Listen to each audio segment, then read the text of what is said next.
À l'occasion des Journées du patrimoine, la communauté de communes du Seignan a consacré toute une après-midi à la découverte du patrimoine de Biarrotte, plus petite commune du territoire, mais non sans richesse culturelle et architecturale.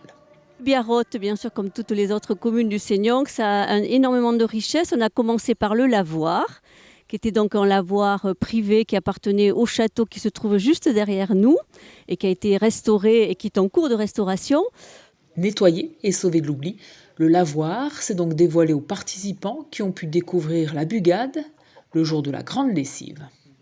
Las bugades, tous thèmes à la lue nave, ici on dirait à la lire nave, précise que les bugades avaient lieu à la lune montante pour que le linge soit plus blanc.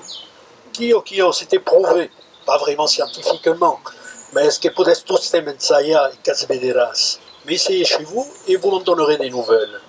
Nauken lave la bugade, nauken lave la bugade. Nauken la lave, nauken estenen suservette menudette. Anem à la hundundene, anem à la hundundun. Après le lavoir et l'histoire de ses lavandières, direction l'église du village.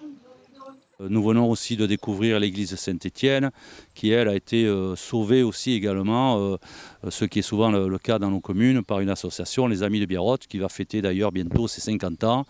Sinon, cette église serait, je pense, aujourd'hui une ruine et pas du tout accessible.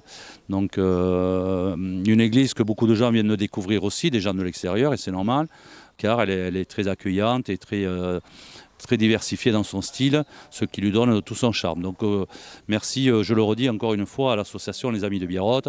La mairie étant venue, elle, sur la dernière opération qui a été la rénovation de la tour et du porche, car l'église prenait énormément mal lors des intempéries à ce niveau-là.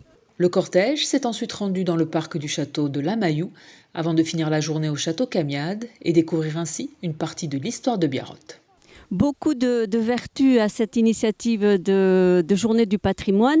Il est clair que déjà nous sommes au milieu des habitants, les locaux, mais plus largement les habitants du Seignan, voire de Bayonne et d'autres communes alentours. Et c'est un moment de découverte où on découvre beaucoup de l'histoire, de la richesse patrimoniale, on le disait, et également de l'action des diverses associations et habitants qui rendent accessible ce patrimoine et qui rendent le goût de découvrir notre histoire commune et donc de partager des moments très uniques. Et j'avoue que tout à l'heure, dans le parc là, du château, c'était très très émouvant. Plusieurs fois par an, le Seignan met en avant son histoire locale et son patrimoine à travers les animations, si le Seignan m'était compté, dont le prochain rendez-vous est à Ondres le 22 novembre pour découvrir le château de la Roque.